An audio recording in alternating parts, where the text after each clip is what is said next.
Silent John incremental, another silent instrumental, the nerd rap existential. People compare me to MC Christopher a lot, but the fact is I predicted with significance.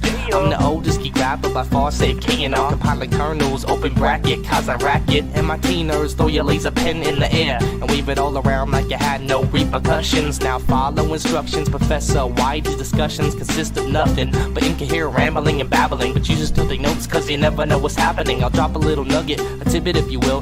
There were 4 United States presidents named Bill. Really? If you run out of hit points, the game will shout. Your life force is running out. If you dig this, then you dug this, cause I'm all about the nerd life, word life. If you dig this, then you dug this, cause I'm all about the nerd life, word life. If you dig this, then you dug this, cause I'm all about the nerd life, word life. If you dig this, then you dug this, cause I'm all about the nerd life, word life, yeah. Let me start again, put it on like a cardigan, swinging like my name was Mad Mardigan, which reminds me, Warwick Davis was Willow and a knee walk, Leonard Nimoy was Galvatron and Spock. That ain't typecast, I don't know what it. Talk about predestiny, nobody gets the best of me. I've only played one role my whole lifetime, the nerd lifeline, stream through a wicked pipeline. So no one can buy mine, cause mine is original and I write rhymes to burn on a CD, play in the mini-B. Soccer moms yodel back, yodel at little me. I got a sidekick, I gotta stay connected. Watch out for my decom or you'll get infected. And you don't wanna be one of my bots, cause I see it all like Sauron the Cyclops. And I won't hesitate to drop your whole net block if you're acting up and you're dumber than a pet rock. I'm about this nerd life, as you can see, spreading like a virus on MP3. On MP3. STC. Shoutouts to Vic, Agnostic One, up with fucking Silent John. Yeah. Nerd Life, graphing calculator, HP48G. The G is for gangster. Digital snip, yeah. You know how we do.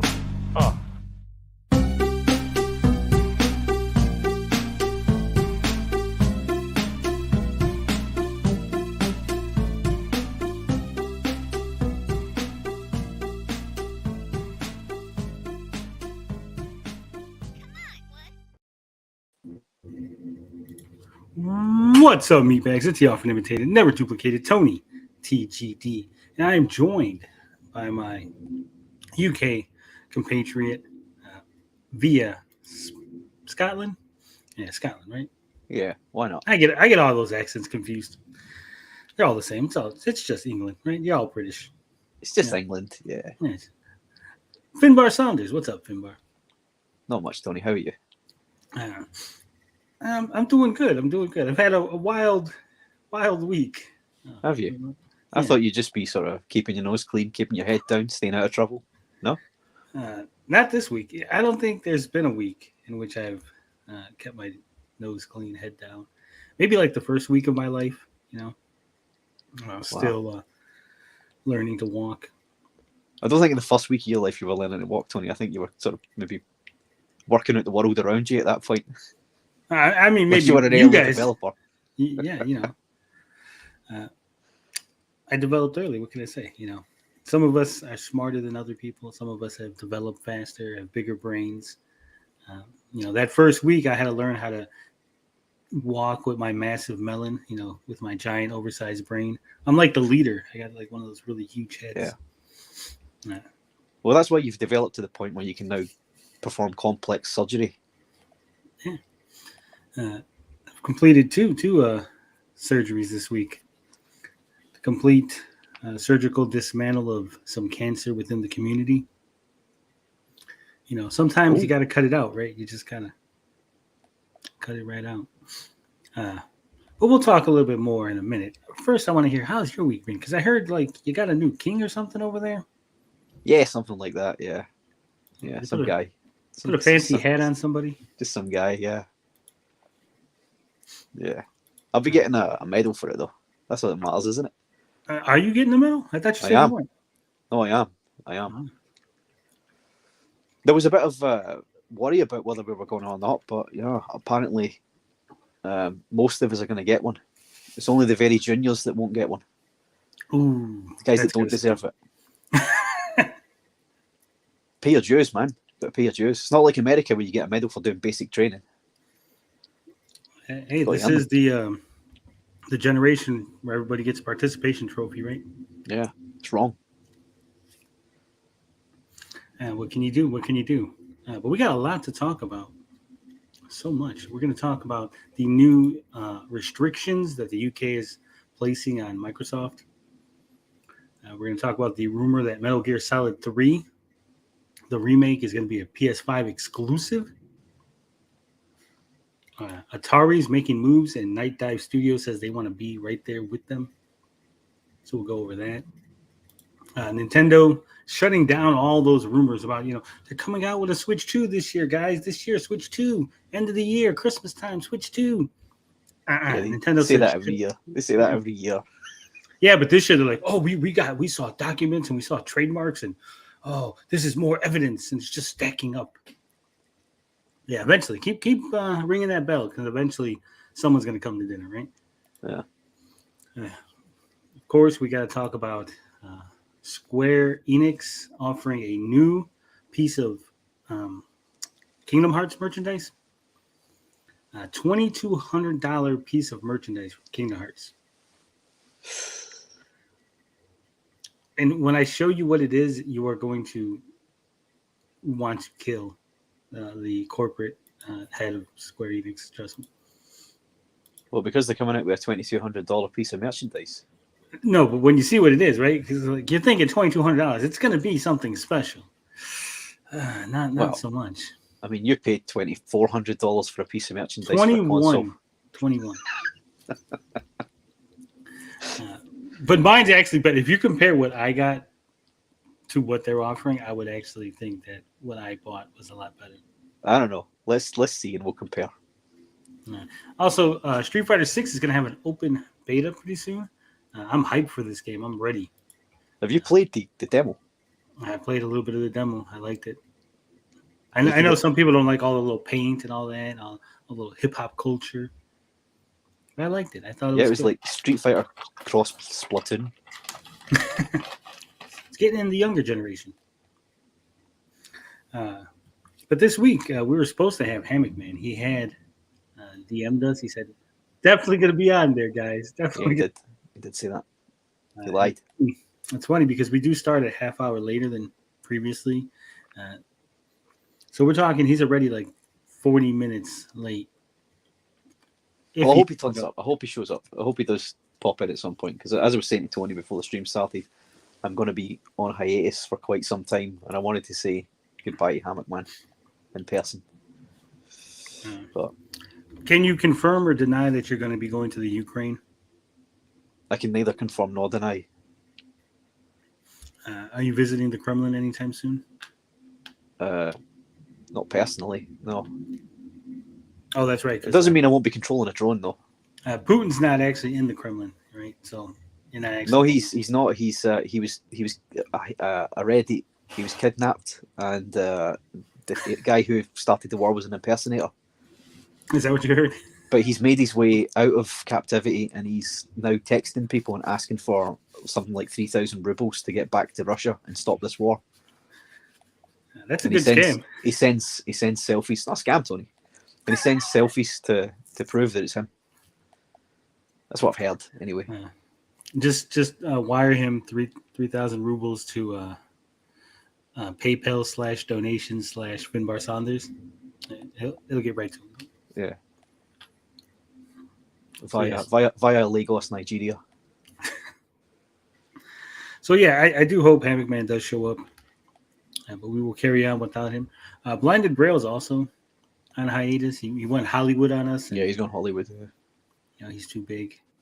He said he wouldn't. He said he would never abandon us, but I hear how quickly? I hear he's involved in the what's that little film they're doing? The Debbie Does Dallas HD remake? No, not that one. The little one that they're making. What's it called? Blade. That's the one. Yeah. He's doing that, isn't he? All right.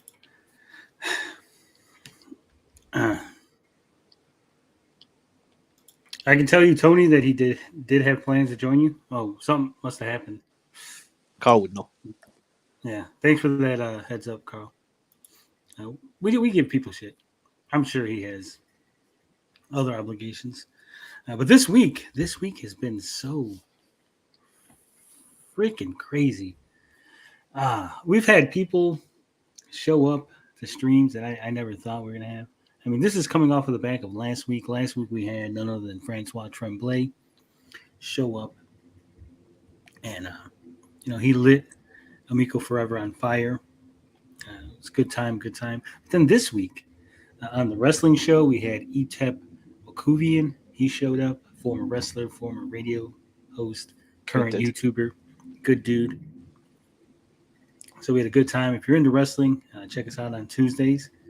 Wrestling with Geeks. Me and Finbar are trying to get back into wrestling, but we always have people who are into wrestling and have been following the storyline. So it's a nice contrast between people who used to like wrestling and used to watch it every week and are like we're like the cornets of the group, and then we got two guys who usually like the flippy fucks, and I'm like, well, I guess that's what you want, right? If you like pockets. Yeah, we kind of need that. We need somebody who's up to date with the current product because it's passing me by. I've got to be honest. Yeah. Amico Forever was kind of low key this week. Not gonna lie, there was not much excitement. But then Thursday rolled around, Neighborhood Watch, all drama. We had covered the Saggy Melons, little movie perp, Mad Max situation because people want to keep bringing that up. We covered how Retro Complex doesn't like criticism, and he's like, "Don't tag me," and he's crying all over the internet, or me, right? And then we were covering Carl, who was in the chat. We were covering the Carl Lewis, not Carl Lewis, the boxer, but Carl/Lewis situation. And oh my God, that just snowballed into a whole thing where Lewis ends up on the stream with Dean. And then some people are calling it a burial. Some people said they witnessed a murder live on air. I just did my thing. I just do what I do, right? I ask questions. I let people, I give people rope. And if they choose to hang themselves, that's what they do, right? Yeah. I do love snowballs. I love coconut. Those little like coconut, like the chocolate. Very good. Very good. It's my favorite snack. Those, then ding dongs. So snowballs, then ding dongs, and then Twinkies. Sometimes it's a Twinkie's good. Like it's like you like snowballs from the ding dong, though. No, I've never smushed the two together. I keep my snack cake separate.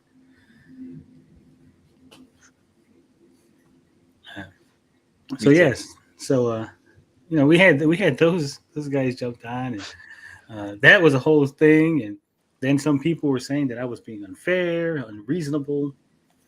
So that narrative started spinning that I was unfair, unreasonable to Dean, which led into Dean actually sent me part of the Albert interview that he did, which led to me and Potion doing a video about the promotions tab on YouTube. That snowballed into some hairy fella making a video about us, which then led to Dean once again popping into the channel on Friday and having a lovely, lovely conversation. It was epic. If you are into burials, into people having their words used against them, being held accountable, feet to the fire, if you will, you'll love both of those. So check out the Thursday stream. The back half. The front half, it's got some Saggy Melons in it. She actually popped into the panel because, again, it is open panel on Thursdays. Anybody can show up. So she showed up, and it's not as interesting as when we ended up having Carl, Lewis, and Dean all on the panel. But not and Carl Haunted Lewis. Wisp. And Lewis. And again, right, I never thought we'd have Carl back on the show. Carl was there. And Carl, I must applaud him for standing up for himself. He didn't let no one walk all over him. He's a brand new Carl. So it was good. It was good. I had fun. I was really hyped waking up on Friday, and then we had some more drama action. And man, I think I didn't go to bed till about 4:00 this morning. I was so hyped, so amped up. Damn. with And that's without the monster. And yeah, I was just gonna get to that. It's been like 3 weeks now. No monsters, not a single one, not a sip. And for some reason, they're on sale. I went to the store and like, hey, monsters are on sale. Come buy us. And you still resisted temptation. Still didn't you, Tony? resisted. That's Yeah. good. The guy at the local store is like, hey, you don't want Monster? We got some extra flavors. I know which ones you like. I'm like, nah. He's like, dude, I gotta put my kid through college. I need you to buy Monsters. I'm like, can't do it. Don't want any more of your crack, please. Thank you. So when he's going out of business, when the local grocery store goes out of business because I stopped buying their evil monsters, I'm gonna feel bad. I also got a nice little review copy of a game, a PC Engine game that has never been released in the West. It is coming out next week, Friday. We played it yesterday for about an hour. It's pretty hard, pretty tough game, but it's fun. If you like old sprite games, it's pretty good. I'm gonna have a full review of that probably tomorrow, hopefully tomorrow. It's a PC Engine game that's coming out. Yeah. They still made games for that. No, it's an old PC Engine game that was never released in the West, but it is being released. But it's now being released, so it's essentially a PC Engine TurboGrafx 16 rate. It's a series of games called Cyber Citizen Shockman. Right. They only released the second game in the West on the TurboGrafx. Oh, so they're bringing it out on Steam then? No, it's actually going to be on Switch, Xbox, and PlayStation. Oh, okay. And it's only like $6. Well, I should think so. It's an old game. Yeah, well, you would think so, but I've seen a lot of old games that come out and it's like $20, $25. I'm like, that's why I'm like, I can't recommend that, right? Like, oh look, here's some like old NES game, like Ninja Gaiden, $35 to play it on PlayStation. I'm like, I can't recommend that. $5, $7. They're charging $35 for the original Ninja Gaiden. No, I was just an example. But I've seen games. I can't think of anything off the top of my head, but I have seen. I got to release that shit on Steam. It's one of those weird things, right? Where they got to get the licenses because it's two companies. It's the American publisher and then the Japanese publishing company. So there might be some like issue where they don't want to release it on Steam. Maybe because they're afraid it'll get pirated more easily. Yeah. Who would do such a thing? Don't pirate it. It's bad. It is. So that entire series is going to be coming out one by one. So it's going to be fun. And in the spirit of Murray NJ, we might be doing a giveaway where you can own a free copy of said game. All you got to do is have a PlayStation, be in the North American region, and who knows, you could be the lucky recipient. Damn. Free copy. And you actually will get it. It's not like I'm going to draw some name of somebody that you've never heard of, right? That you can't find anywhere in the chat or anywhere in the comment section. Because I said in the spirit of Murray, but not in the actual application. Murray wouldn't do such a thing. Yeah. I think that's it. I think anything else happened this week that we need to go over? Nah. I think that's it. You're wrong. Why are you wrong? I saw that. I did see that Smash put up a message from Phil Adam that there was going to be news of an update coming. So there's tiny bit of Amico news. Yeah, I wasn't even talking about that. There you go, sweet.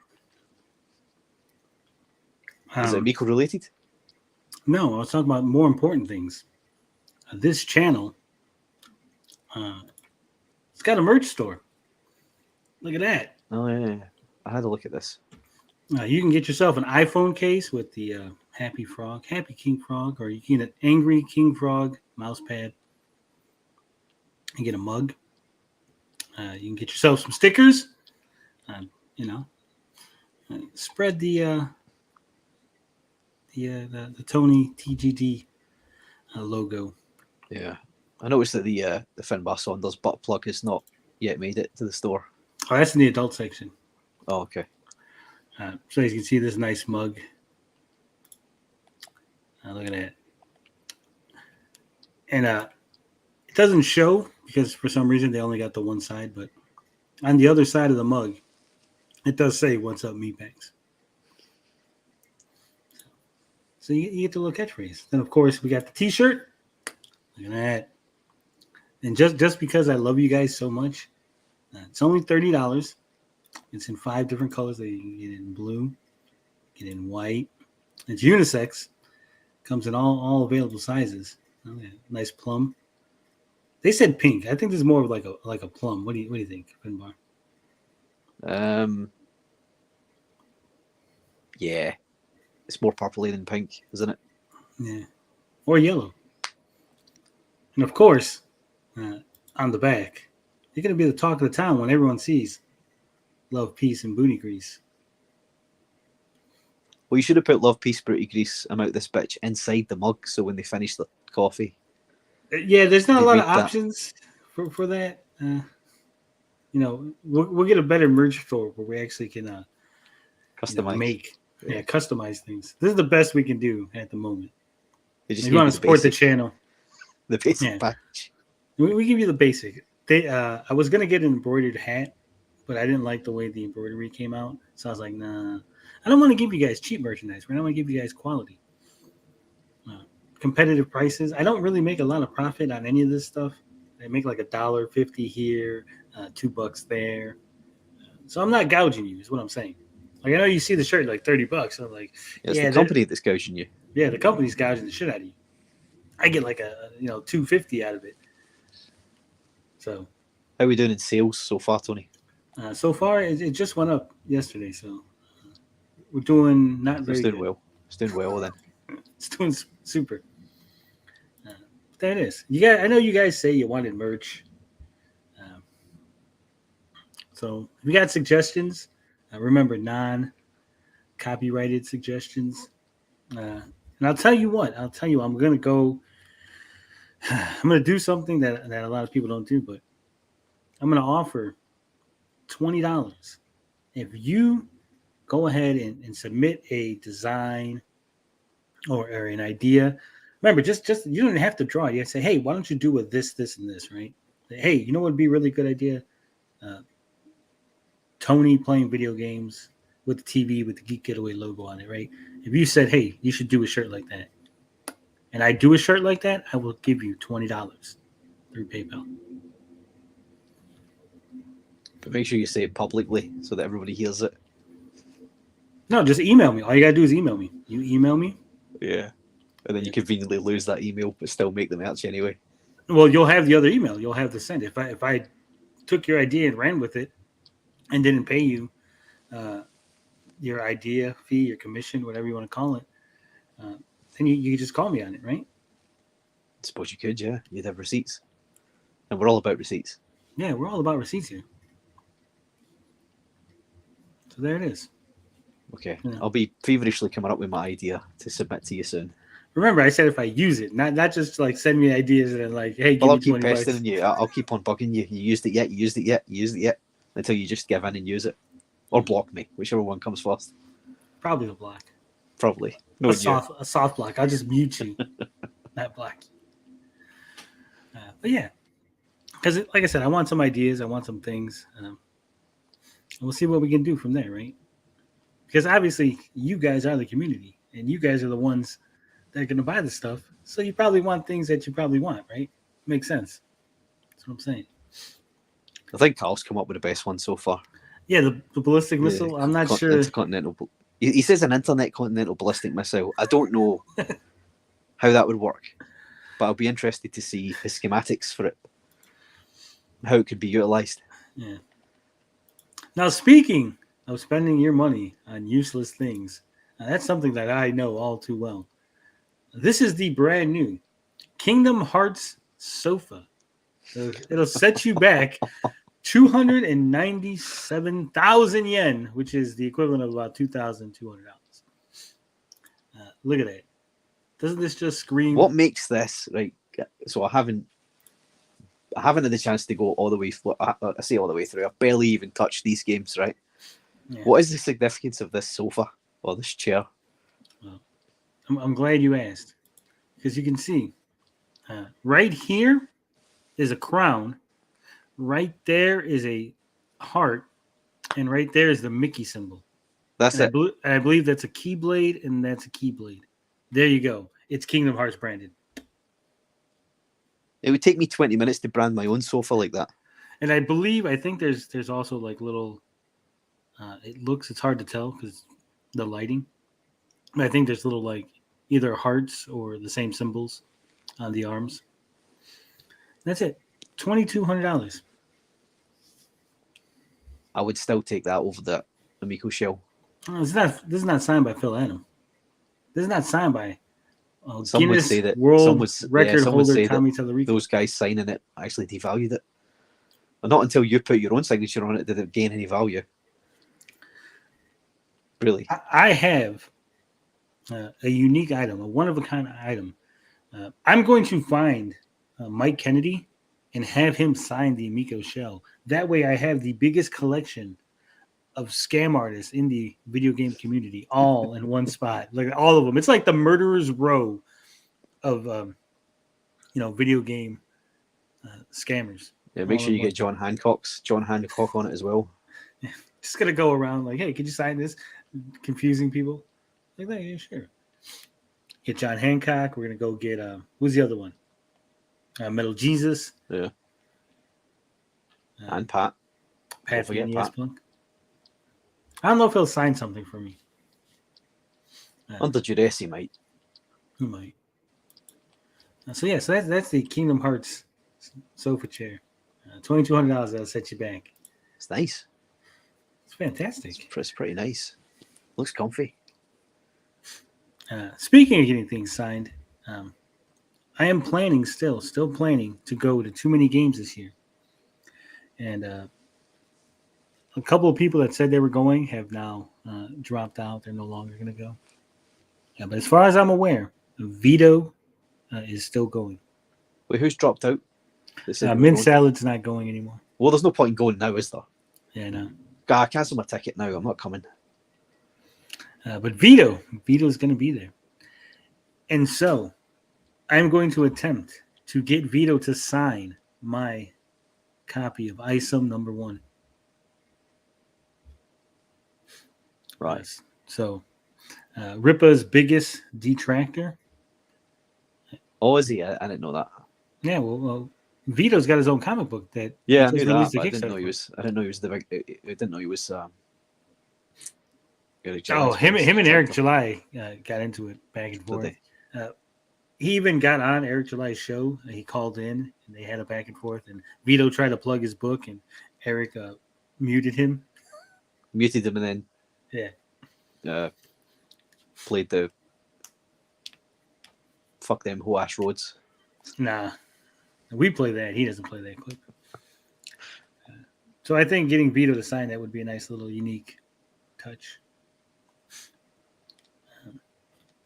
That's your thing, isn't it? Getting the biggest detractor of something to sign the thing. Yeah, I'm gonna have that collection. I'm gonna have a collection of really unique items that are signed by the biggest detractor of said items. Get Pat to sign what's his name's book, Brett Weiss's book, and vice versa. Oh, that would be sweet. I should do that. I could probably get Genobi will probably give me his copy of Pat's book, and I can get Brett to sign it. Man, that's a good idea. Well, Genovi's got the subpar version of it, hasn't he? Yeah. So I have a copy. I have one of the few copies of Cyrus's book. Who would be Cyrus's biggest detractor? I can get to sign that. I don't know. Don't know who his biggest detractor is. There's a few people, but We'll figure something out. he's kind of cool with everybody now, though, right? So it's not. Yeah. I like Cyrus. He's a nice guy. Yeah, he's a good guy. He was always a good guy. Just about misguided. Debatable. He had his moment. He owns it, but he had his moment. All right. Let's talk about Street Fighter 6 because I'm excited. I am I'm not. I'm gonna get this day one. If I hope they have the early, PlayStation gets like the 3 day early thing, because I'm hyped. I'm ready for this. I like the I'm gonna character wait. designs.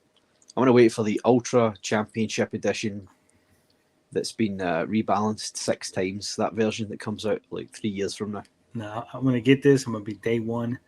Then you guys will probably see me disappear. You're like, where'd Tony go? And you're like, oh shit, Tony's at Evo, just dominating. Who's that weirdo in the frog mask, just dominating people at Street Fighter 6? Ask Bob. Bob knows about getting dominated in Street Fighter. Yeah, he sure does. From Finbar. Oh, Let's not start all that up again. shots Nasty, nasty stuff. Street Fighter 6 open beta announced just a few weeks before release. Capcom announced that it will be hosting an open beta for Street Fighter 6 from May 19th until the 21st. That's next week. It will contain the same content as the closed beta test from December 2022, and the release version will be updated with further character balances. So you're already getting character balances. Don't worry. Jesus. Those who want to participate in the open beta will need to register a Capcom ID and link their desired platform, as PC, PlayStation 5, and Xbox Series X/S are included. The available playable characters are Luke, Jamie, Ryu, Chun-Li, Guile, Kimberly, Juri, and Ken. The available stages, which I don't understand why that really matters. I've never got this in Street Fighter and other fighting games where like people are like really like insistent on playing certain stages because they don't add anything, right? It's not like there's obstacles, or like in Mortal Kombat at the very least there's like stage fatalities, and in the newer games you can pick up things from the stage to hit people with and stuff, right? People just like playing on home turf. You've got like Ken's stage. They like playing on it. I don't know. There's some stages that are a distraction, I think. I think some stages are too busy. Yeah. I can see that. When you're good like me, Bob says I'm leaving now. You don't want none of that. Logical says weirdo in the frog mask. Yeah, that'd be me. The training room is the real I will buy. I think it's the reason. I never fudge details. What details do I fudge? I never fudge any details. No. The available stages include Metro City, Downtown, Genbu Temple, Carrier Byron Taylor, Tian Hong Yun, Macho Ring, hell yeah, the Macho Man, and Training Room. Are you going to be playing the beta, Finbar? Certainly not. I played the demo and the demo sucked, so no, I'm not touching it. There are also a variety of different modes to play online, with such as ranked matches, casual matches, open tournaments, and more. Additionally, cross-play functionality will let players from separate platforms enjoy the game with each other. Street Fighter 6 will continue to be supported following its launch on June 2nd. Rashid from Street Fighter 5 will start off the game's first year DLC characters starting in the summer, and newcomer AKI will join in November. Ed from Street Fighter 4 and Akuma from Street Fighter 2 Turbo will be added in winter 2024 and spring 2024, respectively. So that's interesting that Akuma is not on launch. And he's not even the first DLC. I do wonder how the story is going to conclude. Do you think they're just going to throw the story out at this point? Well, where does this sit chronologically in the story then? Does this come before Street Fighter 3? Yeah. Right. And I think it's like 5 years past Street Fighter 5. Right. I think they should just kind of maybe drop Street Fighter 3 from the canon, to be quite honest. Yeah, because none of the characters, I think it was like maybe 2. I don't want to say none, but I think like maybe 2 or 3 of the characters have showed up in these Street Fighter 4 and 5, right? Because most of them haven't even like debuted. I can't even remember. It was Alex, one of them. Alex was the main character in Street Fighter 3. He was supposed to be the main character, yeah. Well, he was. The focus was on him, kind of like what it is with this other guy that's in this one. Luke? Luke, yeah. Which I don't like when they do that. It's Ryu and Ken. That's it. And it should always be. And Bison should just always be the bad guy? Always be the bad guy, yeah. He should always just mysteriously come back from the dead every game. It's a fighting game. You don't really need to Yeah, you have don't need logic, right? It's just an excuse. I remember when they used to do that with Virtua Fighter, and it was like, oh yeah, this guy won the last tournament. Like, no, he didn't. I won it, but not according to canon, he didn't. Yeah, I think what Street Fighter has maybe two or three like canon like hard like Ryu wins the first Street Fighter tournament. That's like By beating canon. Sagat, yeah. Yeah. And then I think 4 what was it like the story mode? The story mode from 4 and 5, those are the canon. Like the events that happen that way. All right. But I think the other ones are like, it's up in the air, right? Yeah, you're right. It's a fighting game. It shouldn't really. I mean, at the end of the day, look at Mortal Kombat. You've got RoboCop and the Turtles. No, it's not the Turtles, is it? That's Injustice. But you've got RoboCop and Terminator all showing up. Yeah. How's that canon? And the next Mortal Kombat, they're going to have Peacemaker apparently in Homelander, from what I'm hearing. Oh, Peacemaker, Jesus. Who would have thought that a few years ago? It's all under one company, WB, right? So,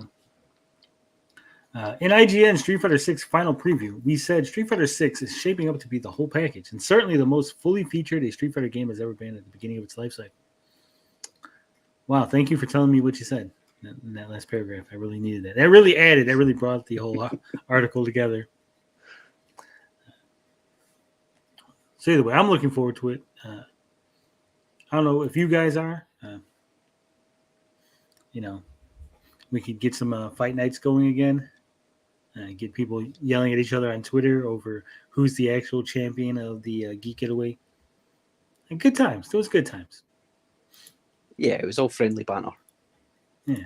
Until no one really tried to murder each other. Until it wasn't friendly. I'd rather watch the drunken tuna Proby under the car than the Street Fighter movie. What?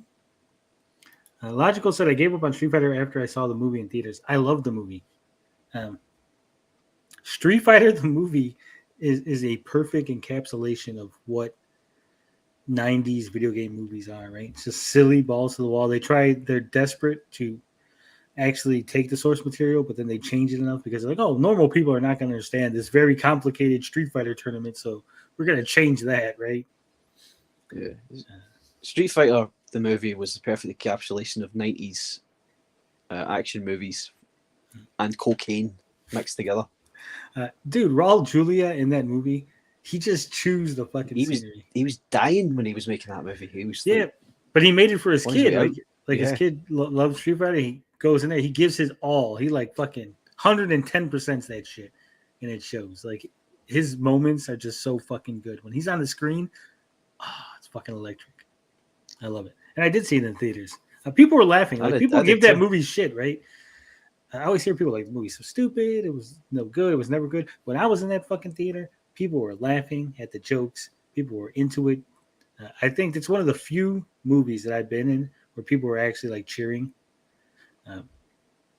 So I watched it before its official release date. I watched it during a preview, and I came out of it confused about whether I thought it was good or not. I didn't know what I thought of it. I came out of that movie perhaps wondering whether it was the best movie I've ever seen. Distant Earth's right. Kylie Minogue as Cammy. Yeah, that's right. Yeah. What's her name? Ming Na Wen wearing that sexy Chun-Li dress. Man. Kylie Minogue actually attributes her amazing ass to meeting Jean-Claude Van Damme on that set and learning ass exercises. Well, that's a true story. So Jean-Claude Van Damme actually did the world a good service there. Yeah, and it's funny that Jean-Claude Van Damme is in the Street Fighter movie because Mortal Kombat's Johnny Cage is actually based on Jean-Claude Van Damme, and Mortal Kombat was going to be a Jean-Claude Van Damme video game. It's also funny that he plays a U.S. Army colonel when he can't speak with an American accent. But no, that's an American accent. We're a melting pot of all different cultures. Sure. I'm going to kick Bison's ass. So that the next CEO who wants to be Bison is going to feel it twice. Like, okay, calm down. Calm the fuck down. Bro, that scene though, man, people love that shit. Yeah. Like everyone was pumped, like, fuck yeah, let's go out there. I wanted to go to war with him. Yeah. So say what you want. Who wants to go with me? Yeah. Who wants to go home? Who wants to go with me? I don't want to go home. Come on. That shit was funny as hell. That scene, fantastic. When they realize that he's still alive, they're like, "Oh my god, Guile's still alive!" And then he looks at fucking Sagat and he puts his hand on his face. He's like, "What? You didn't see that?"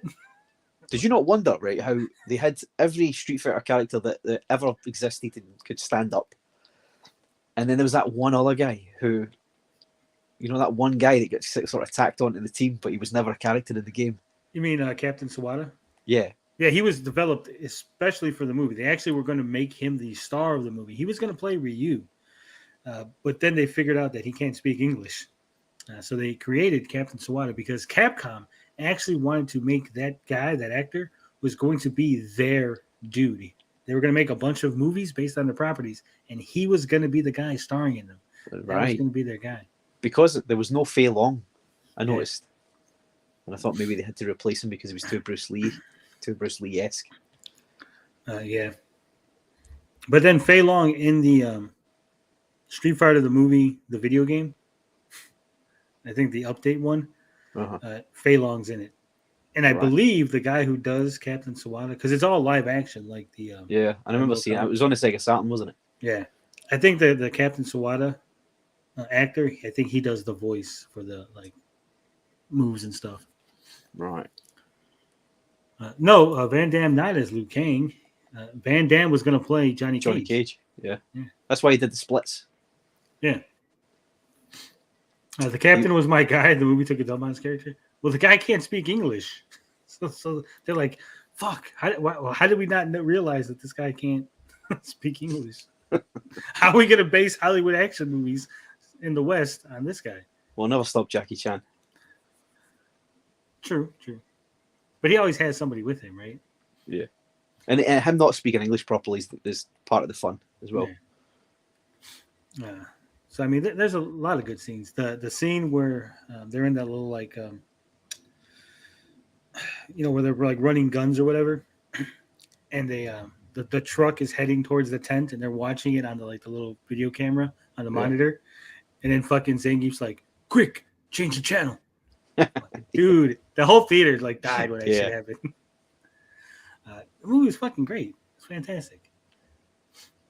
Is it fucking Oscar Academy worthy? No, but it's a great fucking sit there, and, with your buddies, make fun of it, have a good time. It's a good time movie. That's what I'm saying. Yeah. Blanca OP though, yeah. I didn't like what they did to him in the movie. Blanca was done dirty. Yeah. He was fucking Dawson was done dirty in the movie.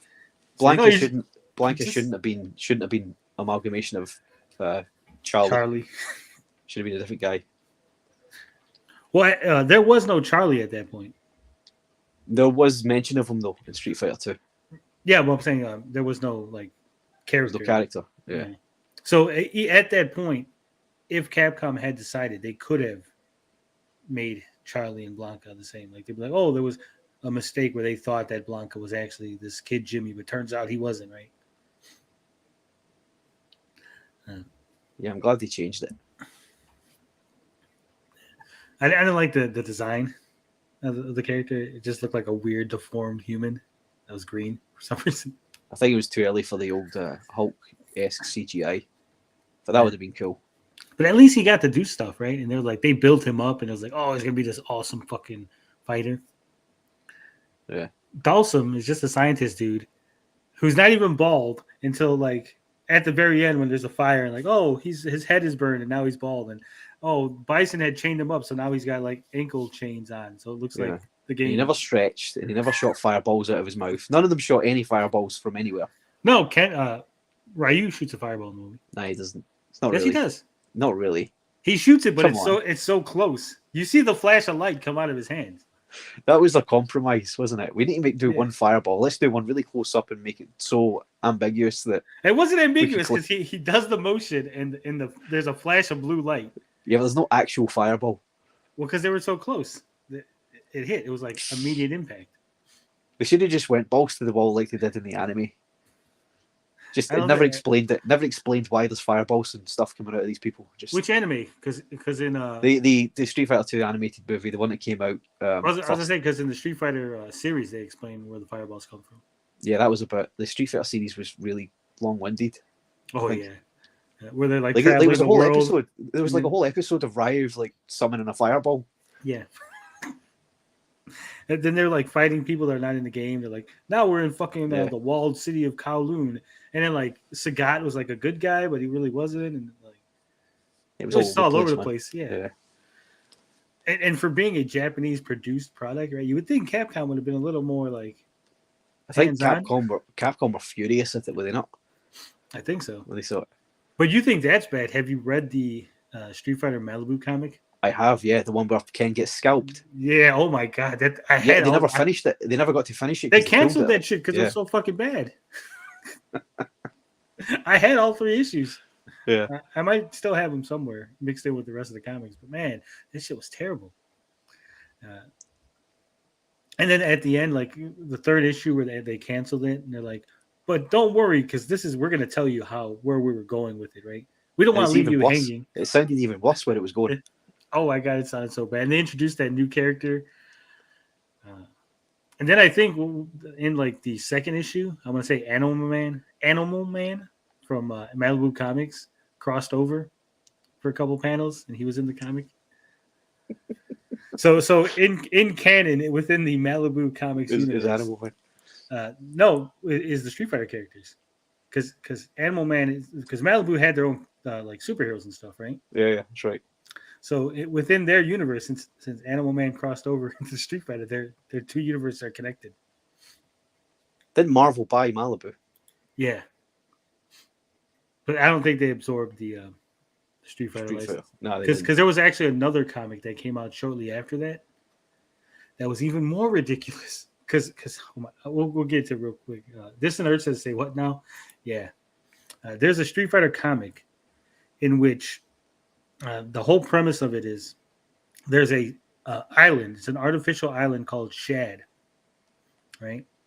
That the world governments all helped to create, and then like there was a global catastrophe, and so they all pulled out, right? They all bailed out. So there's just like this lawless island in the middle of fucking international waters, and Shadowloo is like making a drug that controls people's minds, and of course. They're holding a tournament because what they want to do is since they got this drug that controls your mind, they want to hold a tournament of martial artists so then they can drug them all and use them as assassins. And of course, the Street Fighter cast all descends upon this island. And it is the most ridiculous thing ever. But that's where Violent Ken comes from. Yeah. Okay.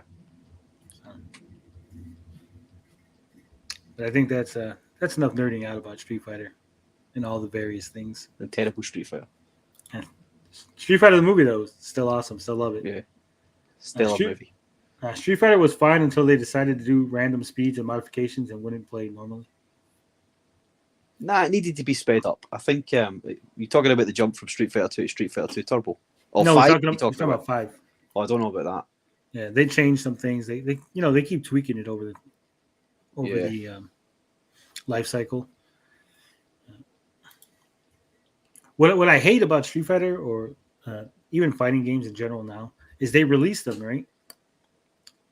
Full well knowing that like they're unbalanced. They're like, just gonna push this out and fucking like Sagat is dominating, right? Okay, we're just gonna tweak that now. Thank you for playing the game for 3 months and letting us know where all the balances need to be. And then like again, you're a beta tester. You're not really buying a game to play. You're testing it for them. I would say alpha test because after they do that, right, then it goes out for 3 more months and they're like, oh, now Ryu's dominating. Oh, we gotta tweak that again. Yeah. Like, come on, just leave the fucking game alone, right?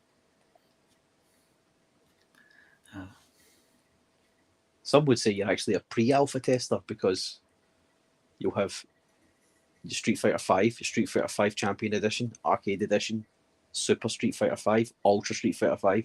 Yeah, then every DLC character They're never really finished. Yeah, they're never really finished with it. They release a DLC character, then they got to tweak it because how he fits in there. And being a Street Fighter tester is the only game that you actually become a Charlie tester. Carl says Hammock is not being able to stream tonight. Something came up. God damn it. Thanks for letting us know, Hammy. through Carl. Yeah. You know, you could have just got on the Twitter. I hope he's okay. Yeah. I hope what came up was his wife was really in the mood, and he's like, "Fuck that streaming. I'm gonna go spend some time with the old lady." Yeah. Fuck saying goodbye to Finbar. Fuck him. Fuck the wife instead. Yeah, that's what I'm saying. All right, this is really important here because everybody's always. What has it been? How long has the Switch been out? Like almost. Oil now. 56k, or you guys could have a group chat. Lol. What do you think we do? 56k. Yeah, that's what we're talking about. we have a group chat on Twitter. He literally spoke to us earlier on saying he was going to be here. Yeah. Something came up that's really important. Yeah, I'm sure it did, Kyle. We're just trying to cope. We're just coping. That's all. But yes, Switch has been out for what, like a while now. Yeah. I want to say 5 years, at least. At least. And I think every year since it's been out, the Switch 2 has been coming, right? Well, you were saying that the people had saw patents for. Well, it's definitely coming now. We've seen patents, but they also saw patents for this OLED thing, didn't they? Yeah. And all that was just a screen upgrade. Yeah, they mistook the OLED for the patent for the OLED screen. Oh, this means there's Switch 2 with an OLED screen. Like, no, it's a Switch 1 with an OLED. That's it. This next one will just be, but it's an OLED screen, but with Joy-Cons that actually work properly, not drift. Oh, come on. That's never happening. No. Maybe the Switch 3 will have functioning Joy-Cons. I don't use them anyway. Trash, man. Yeah, so it's been like 6 years. Because it came out March 3rd, 2017.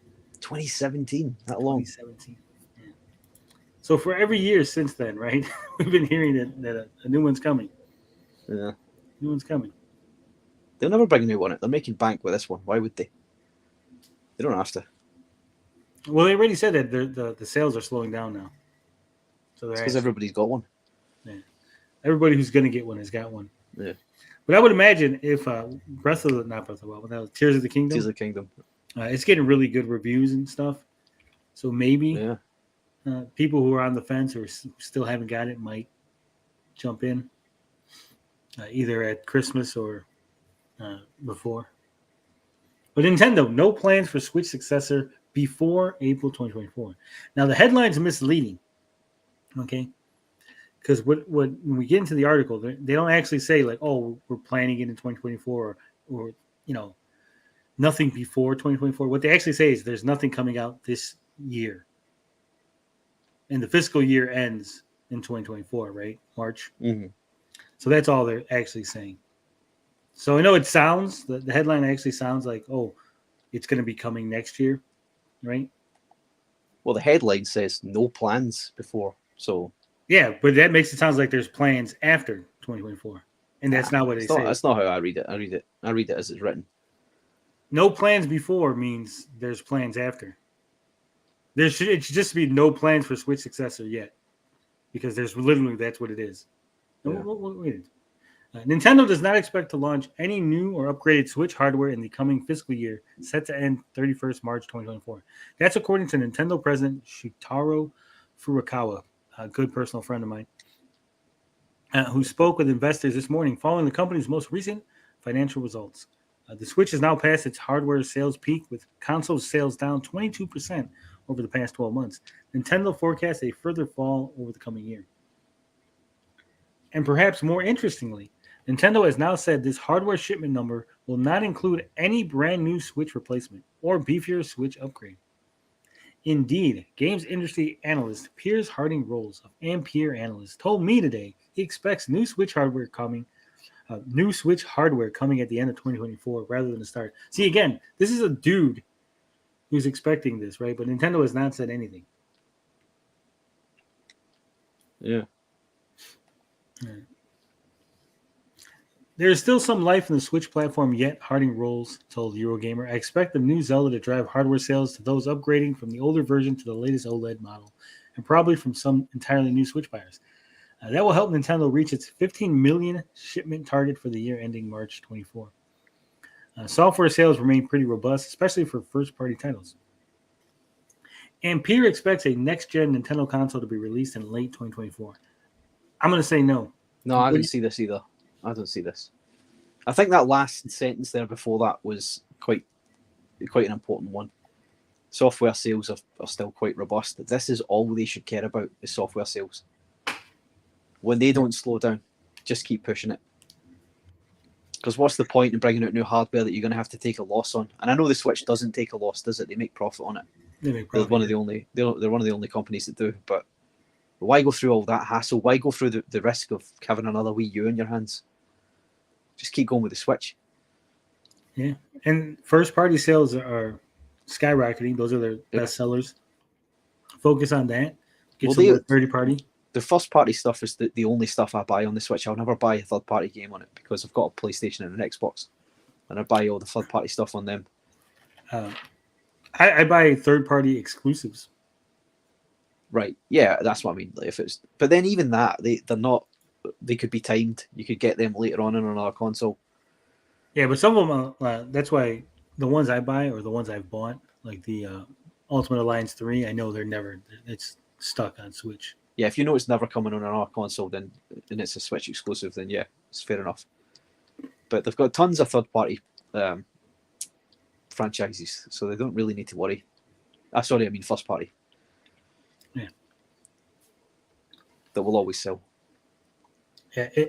Here's what I would say: if you hear of a new Mario being made, a mainline Mario game. Not like a new Mario Sports or a new Mario Olympics or something, right? But like an actual like Mario Sunshine 3 or a follow-up to Odyssey. Yeah, Mario Odyssey 2. If you hear something like that being worked on, then expect a new Switch. You think so? Yeah. I don't know. Because I don't expect them to put another mainline Mario on this. Or like another, like this Zelda is probably the last first party Zelda that's going to be on there, right? Like I don't see them waiting another. Shit, how many years was it between the last Zelda and this one? A while, because the last Zelda came out, I think also came out on the Wii U. Yeah, it did. But that's why I think they could afford to stick another one on this current Switch, because this Zelda, Tears of the Kingdom, is the only one. This is the only Zelda so far that's been only on this console, nothing else. Yeah, but the life cycle between them, the development time. So I think Nintendo's just playing by its own rules, and it can afford to. But that's the thing, right? The thing about Nintendo, it doesn't do what everybody else does. It doesn't follow them. Yeah, but not just that. It's like what I love about Nintendo is they put out quality games, right? What I hate about Nintendo is they take forever because they just play they're like, we're not going to do this like once every 3 years. We're just like, whenever we feel like having a Zelda game, like, oh shit, sales are dipping. We need some money. Zelda's coming out. Don't worry. Sales are dipping again. Oh, don't worry. We'll announce a Mario game, right? But at least when they pump something like that out, it's not trash. I mean, you could. I don't remember the last Mario game I thought. Is this the real Saggy? 4 people watching, no one cares about micro penis. Go back to drama. Wait, who's micro penis? You talking about me? I have no idea. Come on, Saggy. I'm not sending you any more pictures. What qualifies as micro? Is 7 inches micro now these days? Yeah, sure. Let's go with 7 inches. I was trying to give you credit. No, that's the real Saggy coming in here starting shit. Of course it is. Man, she's wrenched. She's wrenched, man. I can't see the wrench on. Well, you could have asked me. I'm one of the 4 in the chat. I could have told you that. Oh, micro penis equals Microsoft. It's a play on everyone words, cares. It's a play Everyone on cares. It's not very funny. It's not a play on words. You literally just replace soft with penis. Yeah. And we're not even talking about Microsoft right now. We're talking about Nintendo. Switch is now entering the 7th year on sale, but while hardware sales are dropping fast, the console continues to shift game and make money from a subscription service. I actually just had my subscription renewed, and I don't know why. I have the Nintendo Switch online. Have you got the full one, the expansion pack? Yeah, the expansion pack. And you don't play it. Just cancel that, man. Well, you have to do it annually, though, right? Yeah. Yeah. I haven't done so. I've not had my subscription for a year. That's how much I don't play mine. I just got like an alert the other day, and I was like, "Why the hell did Nintendo charge me like $60?" I'm like, "Oh fuck, I forgot to." Like, you don't cause shit on my streams all the time. I do. I just don't expect you to do it. Usually, you're busy with your chasing clout on your bigger channels. Zelda Tears of the Kingdom launches last week and will likely offer some form of post-launch expansion program akin to Breath of the Wild. Nintendo also has DLC plans for Mario Kart 8 to look still. There's still more DLC for Mario Kart 8. There's so they're releasing the extra tracks. They're releasing it in phases, and the phases are like over the course of like 2 years. I know they had phases, but I thought it was shorter intervals than that. No, God, the intervals are huge. I keep getting asked by my kid, "When's the new tracks coming out?" I don't know, man. I don't work for Nintendo. But it's like all the way up to the end of 2024, I think you've got to wait. But they're good. I mean, they give you 8 tracks at a time, so they're all right. They're fun. And there's loads of classic ones from the old Mario Kart games as well. I played it for a little. I didn't really like it. It's fun to play with the kids. It's not really, you can't really sit there and seriously playing it on your own. No, I played it with like Psychic Max. I played it with... it's fun that way. Playing with family's good. We played good it old online. Couch co-op. Rhea had the one stream that we played. Yeah, it'd be fun. It'd be fun playing it online as well. It'd be good to have a big race. It wasn't as much fun. Maybe it's just nostalgia goggles, but I think the original Mario Kart was just a little bit more fun. That's what I said as well, but Blinded took offense to that. I think it's like overcomplicated. Like he said, "I'm full of shit." He said, "How can you seriously believe it's as good as Mario Kart 64?" I'm like, because that's what I believe. Because again, the older titles, right? They weren't trying to balance it. They weren't worried about like all these like adding things and like, oh, your tires and your fucking the back thing and the little fucking parasail or whatever, right? And they did like, oh, we're gonna have these funky tracks that do all kinds of shit. It was just, look at this. Here's some fucking road. Here's a banana and a turtle shell, and some lightning, and fucking go, right? Yeah, they didn't even have real 3D graphics. It was just, you got what you got. Yeah, you got what you got. And we were happy. The limitations of a Super Nintendo. We loved it. We loved every minute of it. They also have DLC plans for Pokemon. Still to run for the next 12 months too. I gotta get that. That's another franchise. I like Pokemon. I like the original Pokemon, but then they just kept adding and adding and adding. It's like went from 151 to like fucking 10,000 Pokemon. Yeah, I don't know. It's not really. I've got one of them. I haven't really had a go at it. I let my kid play it, but she's more into the cards now, and they're costing me a fortune. Ooh. And then she takes them to school and gives them away to people. What? Yeah.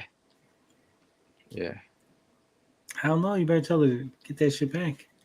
You're going to be reading on the news, all these kids are like, local school makes millions of dollars on Pokemon cards. Well, there's always these parents popping up, and I don't want to go too deep into it, but there's always these parents popping up in the WhatsApp group for the school, for our class. Oh, my kid's had all of his Pokemon cards stolen. Jesus Christ. There's like a racket going on in there, man.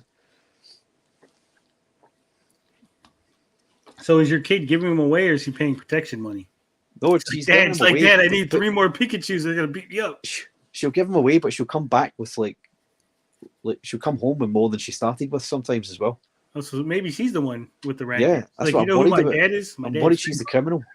My dad's Finbar. I'm going to give you this crappy Pokemon card. You're going to give me those 3 good ones. Yeah.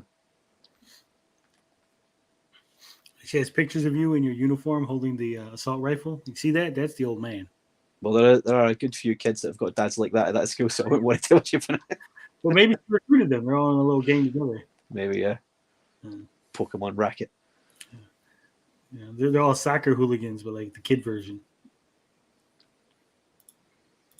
All right. Speaking of the UK, a UK regulator adds further restrictions against Microsoft Activision Blizzard. Oh, damn.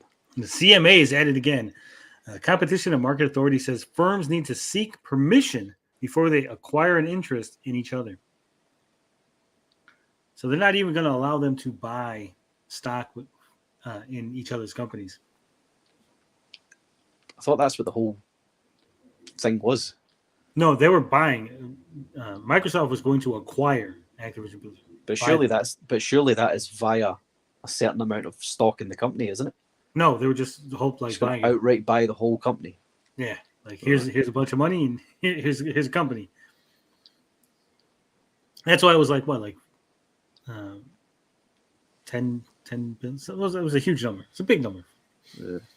The CMA, the UK regulator who last month blocked Microsoft's proposed acquisition of Activision Blizzard, has imposed further restrictions on both companies. An interim order published yesterday by the organization details new restrictions on either firm by acquiring interest in the other. So this is basically what they're saying is if they try to be slick to go get around the acquisition by buying stock in each other, like, no. We're one step ahead of you. The CMA didn't back down. They doubled down. Yeah. Under the CMA's orders, Microsoft and Activision will need to secure prior written consent from the regulator before either one can either acquire an interest in the other company or any of its subsidiaries, e.g., investing in each other's development studios. Acquire an interest in another business that holds an interest in the other company. Damn! They're even like, hey, you can't buy. If another company is investing in you, you can't buy that other company to try to get around, right? Right.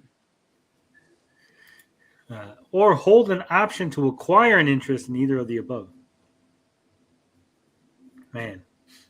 The CMA said these restrictions have been added, quote, for the purpose of preventing preemptive action from either Microsoft or Activision Blizzard. Do you think that was the next plan then, just to start acquiring as much stock in the Activision as they could? Yeah. To eventually take a controlling stake in it. Yeah. That's what I said. I don't like this. I don't like this meddling. I know it's anti-competition, but it's not cool. It's not cool. I mean, that's the UK government. Yeah. This is what happens when you Brexit, right? If they stayed in the European Union, we wouldn't have this problem. Well, we don't know that, do we? We would still have a Tory government. So yeah,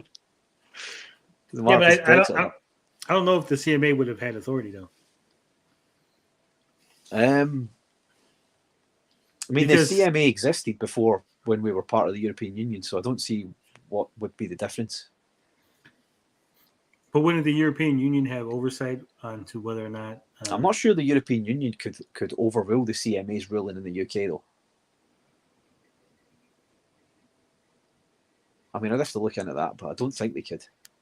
Competition Market and Authority is there for a reason. It's not, if the EU could overrule it, there would be no point in it. You may as well. Yeah, but isn't the whole point of the European Union is that basically you're having all these countries fall under one market now? Not necessarily. I mean, it's not. We always had a different currency from the rest of the EU. We were never really. We always felt separate from them. So, I don't know. Well, so maybe if you would have integrated better in the EU, we would. Yeah, that wasn't happening. They don't like us, Tony. They've never liked us. Well, that's because you tried to conquer their countries. That was a long time ago. Come on, forgive and forget. Yeah. Because you're on the other side of the sea. Probably also because Germany's the big shot in the EU, and you guys did fight a couple of wars on opposing sides. But I mean, I wasn't involved in that. I mean, look, you got to remember, I'm also from a country that was conquered by the English, so I'm a victim. You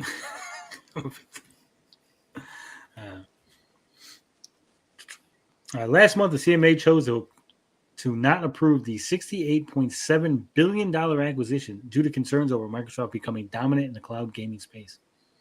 Microsoft has vowed to appeal against the decision, with the Xbox firm, Activision Blizzard, and the CMA now preparing their cases for the Competition Appeal Tribunal.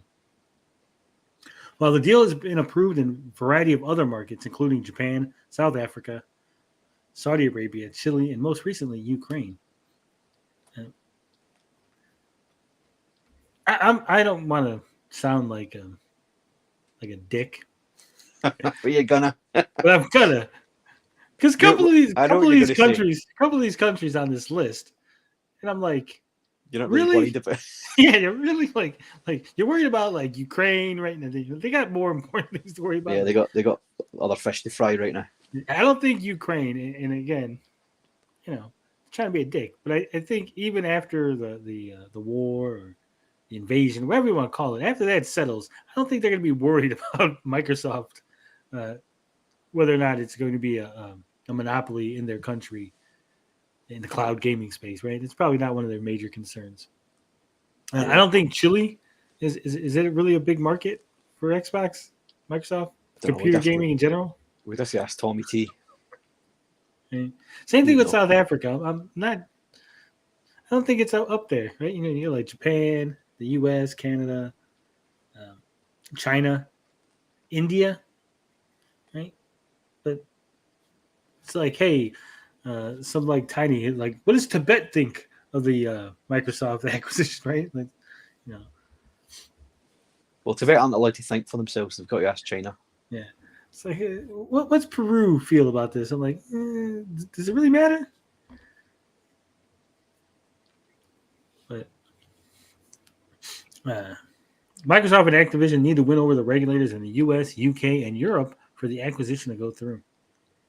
While the CMA is the only one to formally block the deal, the U.S. Federal Trade Commission issued a legal complaint back in December, with the court hearing due to be held in August. That's what I'm saying. So it was never even cleared in the US yet, and the EU hasn't yet approved it. No. The EU issued a formal antitrust warning back in January, and it's due to make its final decision by May 22nd.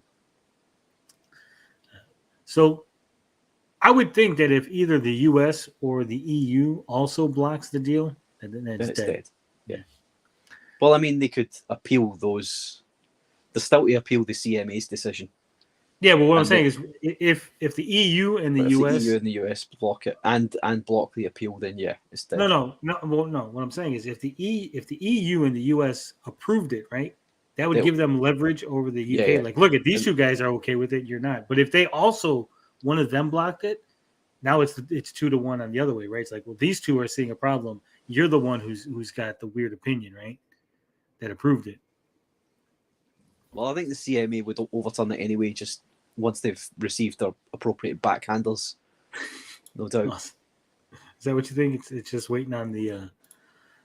If I know my government like I know them, then yeah, that's what they're waiting on.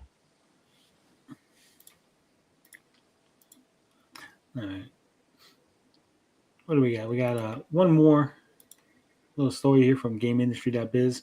Night Dive, Atari is on the rise, and we wanted to be a part of that. Man, did you ever, when the VCS was coming out, did you ever think that any studio was going to be like excited to partner up with Atari? I don't think any studio ever did. I didn't think it was coming out. Remember, it was the scam. The Atari VCS was the scam console. Yeah. The Intellivision was the savior of retro gaming. Oh, how the turntables. Yeah, I was sure that wasn't coming out, but it proved me wrong. Yeah. Out of all the news that came out this year's bumper GDC, there was one story that stood out to me personally: Night Dive being acquired by Atari. As a person of a certain age, I'm very fond of Night Dive. Why don't you say I'm old? As an old fuck, right? A person of a certain age. I'm not old. I'm a person of a certain age. A certain old age. Yeah. They have made a plethora of excellent remasters of 1990s video games. These include famous names such as Quake, Doom, Turok, and some lesser-known gems such as Power Slave and Shadow Man. Night Dive's track record isn't flawless, but it gets things right most of the time. and I was a little concerned to hear it had hitched itself to Atari. The iconic games brand isn't exactly held in high regard today. In recent years, it's mostly been the headline for blockchain and Web3 initiatives, or for hotels. Remember that? Remember the Atari Hotel? Yeah, and the Atari coin as well. The crypto in the. Weren't they gonna have like a casino?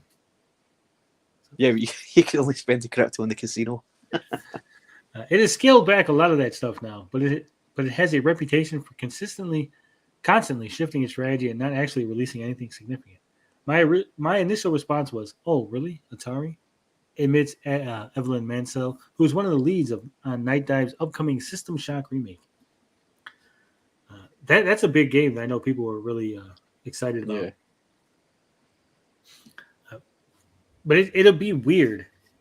Like I don't see them keeping it exclusive to the VCS because no way. There's no way it'll money be like exclusive. that, right? Yeah, it's not going to be exclusive. It'll be on Steam for sure. Yeah, but that's what I'm saying. Like it's a weird thing to be like, well, if it's exclusive, that gives people incentive to want to get a VCS or get on. But even if it is, it'll just be timed only. It'll be like you've got a few weeks of exclusivity on the VCS. Yeah, but what I'm saying is, we're in this era, this weird era, right? Where like exclusives are the only reason to have any of the platforms, right? Whether it's a VCS, a fucking Switch, PlayStation. But we're in this weird era where it's like only Nintendo is allowed to have exclusives, right? If you get a fucking PlayStation exclusive, people fucking panic. If you get an Xbox exclusive, people panic. If it's like PC That's only, true. people fucking panic.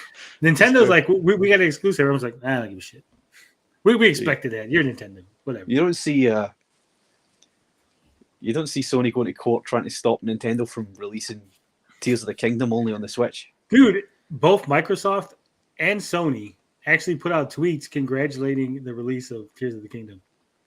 They're like, we can't wait to jump into Hyrule playing Tears of the Kingdom on the Nintendo Switch. I'm like, really? Nintendo's just that guy you can't hate, isn't it? Yeah, they're just like, hey, little guy, just patting Nintendo on the head. Yeah. You're doing something. Yeah, the little rich guy. You're not quite on our level, but you're all right. Atari brand been dead since the 90s? No, it hasn't. I'm so pissed, though. There was at one point in time when Atari was it's like $1 per stock, per share. And I was like, man, I should just fucking buy a bunch of fucking Atari stock. Well, what is it now? It's not more than $1. Let me see. Because remember, they got acquired and then acquired again. Let me see. Atari stock price right now. Oh, it's down. It's way down. Under $1? Yeah, it's under $1. Man, it's 14 cents a share. Shit. Yeah. I wonder if Gen X has got any of that. I'm sure he has. It's dropping fast. It's down 6.67% from yesterday. Jesus, man. Let me see. Well, see, it was up. Yeah. It had dropped real low. I'm saying $1, but it was probably lower than that when I was looking at it. Shit. But it's 14 cents now. Now's the time to buy. Yeah. No, because at one point it was like 30 cents, and then like a couple months later, it fucking shot up to like $1. Yeah, I'm saying buy, but not financial advice. Yeah, everybody. For entertainment purposes only. 14 cents a share. I mean, why not? Why not? Yeah, why not? Why not buy 100 shares, right? Not financial advice. Yeah, just for entertainment purposes. I'd be entertained. My fucking crypto has gone down. Yeah, crypto's taking a hit. I've noticed. It took a big fucking hit. What am I down? Let me see. So I got like $300 in crypto. I know we're sidetracked here. Let me check. I haven't checked in a while. It was going up for a little bit, and I was happy, and then I was like, oh fuck. So I've lost $40 right now. I'm $40 down. So everybody get over and buy that merch, please, to help Tony out with his $40 deficit. But there's going to be a network update on Bitcoin on the 15th. So maybe that'll turn it around. You need to try and access that crypto that you could, that one that got locked out to you. Ripple? Yeah, the Ripple. Yeah. We're trying to access that. Fuck. Yeah, so my Bitcoin and my Ethereum, not looking too good right now. No, a few months ago, we were up. Buy low, dump high. Yeah, it's real simple. Yeah, cheers. Thanks for the 6K. Yeah. Wait for IPO or AI startups, not financial advice. Yeah.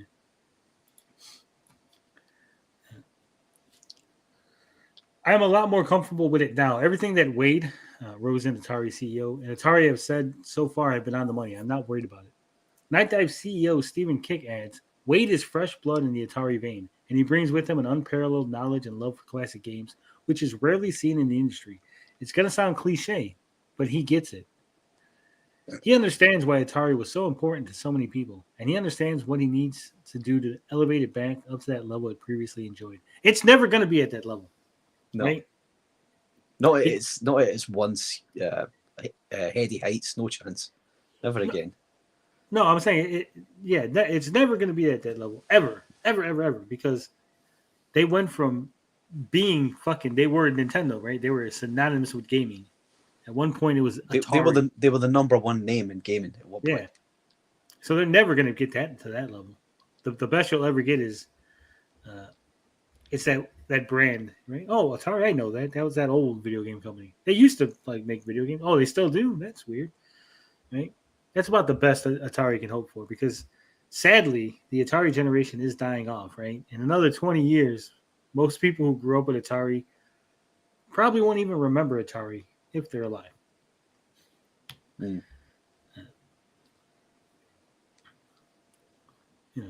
That's what we said about the Amico crowd too. Remember, we're like,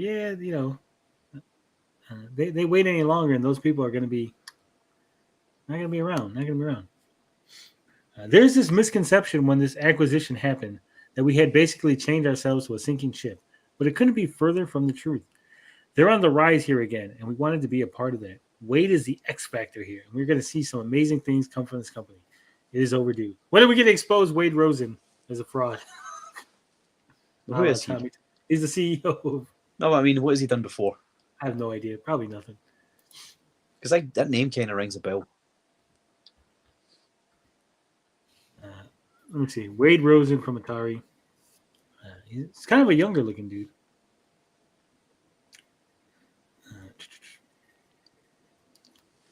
I don't think he's done anything. Let's see. Let me look at his LinkedIn. Hold on. Says he was a board member of Wishlist Rewards, board member of some other thing, CEO, Thrive Pass. Nothing stands out, like nothing notable.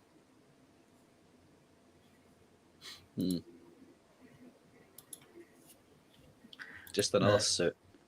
Tabletop Pong at Dave & Buster's is a bunch of drunken fun, though. Yeah, it is. I mean, anything is fun when you're drunk, right? 1999 collection bundle has been an Atari's feature. Yeah. Is it getting hot in here? I don't think so.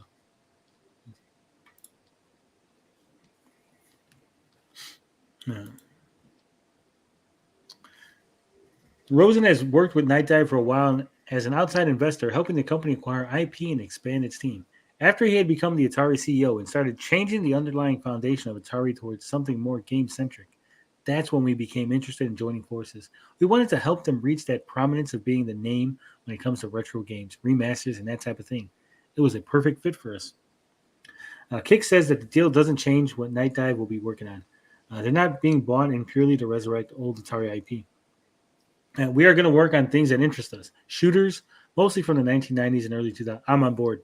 Sign me up. Shooters from the 90s and the early 2000s. Shooters from the 90s and early 2000s, such as what? Fuck if I know, but they're going to get them. That's all that matters.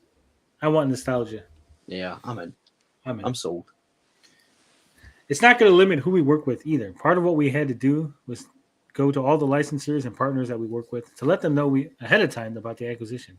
and everyone was just very enthusiastic and supportive, except for Tommy Tallarico, who cried in the corner and said, "Why, Night Dive, why?"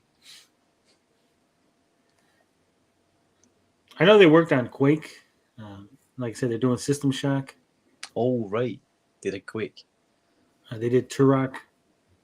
Oh. So they're doing old IPs and remaking them, remastering them. There's a lot of games out there. Yeah. Night Dive has some big partners such as Bethesda, but it also works on some much smaller projects too. Kick likes to pick up obscure titles, dust them off, and introduce them to a new audience. Last year's Power Slave Exhumed is a remaster of a largely forgotten Sega Saturn and Sony PlayStation game, for example. I remember Exhumed, yeah. Now with a big parent company involved, does that mean an end to all these more unusual releases? Definitely not, Kick responded emphatically. We have some announcements coming up, actually. I wish I could share them with you, but that will put that question to rest. Oh, shit. They're going to do Amico games. I hope so. I hope that's what they mean. That would be so cool. There's a bunch of really obscure 1990s FPS games that we're working on, which will surprise a lot of people. One in particular that will make people go, what the hell is that? Night Dive is evolving beyond its role as a remaster specialist. Its next game, out later this month, is a remake of the classic System Shock. The game has gone through a few iterations and has been a painful journey for the team, but the project is now in very final stages. It's very final stages. Sounds like Amico talk. I can't hear any of this development speak anymore. Where they have all these qualifiers without thinking Amico. It's very final stages. What does that mean? Right? Pre-production. It's not like the final stages. It's the very final stage. Fuck. What do you think? What do you think that one is that they're talking about that would make you go, "What the hell"? I have no idea. Probably do you think that's Exhumed? Maybe. Have you heard of Exhumed? No. It was like a first person. It was like FPS, but it was like you cast spells instead. It felt like what Elder Scrolls became, if you know what I mean. Yeah. It was pretty cool, pretty interesting. Maybe it's that one. The Atari acquisition doesn't have anything to do with our overall course. What will determine that more than anything will be the success of System Shock. We spent a considerable amount of time developing this game, and with it came a high cost that has put Night Dive in a difficult situation over the last couple of years. Jesus. Depending on how well that does, will determine whether we decided to do another remake on this scale. It will determine whether they're able to, for the sounds of it. Yeah. So they're going to bankrupt themselves. That isn't to say that if we're going to do another one, that it would take just as long or it would cost as much. I think we learned a lot, and we worked hard on vetting our personnel and making sure that Tommy Tallarico is nowhere near the project.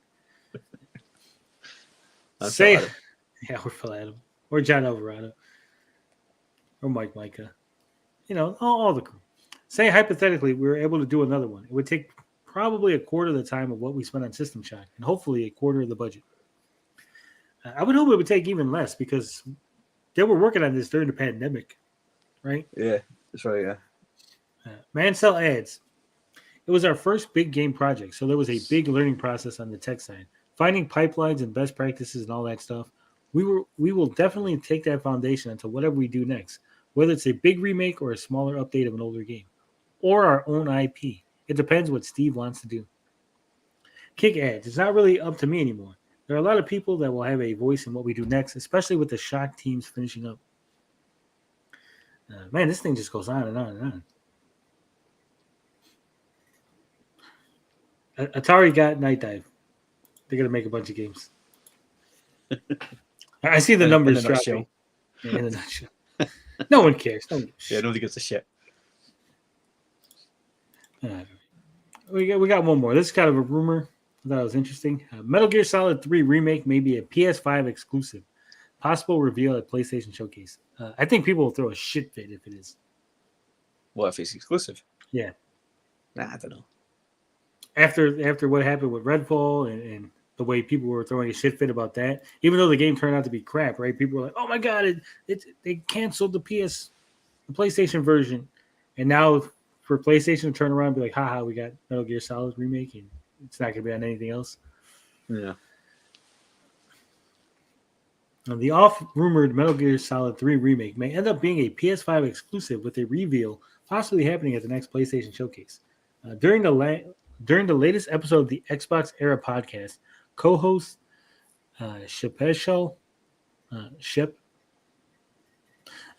Nick stated that the rumored Metal Gear Solid 3 remake may be getting revealed for the PS5 at the upcoming PlayStation Showcase event, and that it'll be an exclusion in some shape or form.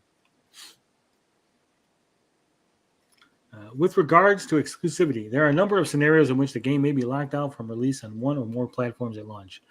Sony and Konami may have opted to go the Final Fantasy 16 route, making the remake a timed exclusive for PS5 for a certain period of time, after which it would appear on PC and later on Xbox. Alternatively, the Metal Gear Solid 3 remake may simply be a PlayStation console exclusive, meaning that it would appear on PC at launch and there would be no Xbox version altogether. Nick further stated that his source isn't 100% sure, so I don't know why we're talking about it. Regarding PlayStation exclusivity for the Metal Gear Solid 3 remake. However, Windows Central's Jez Corden corroborated the information by stating on Twitter that he had heard similar things about the game being exclusive to PlayStation. Here's a question for you, Finbar. Go on.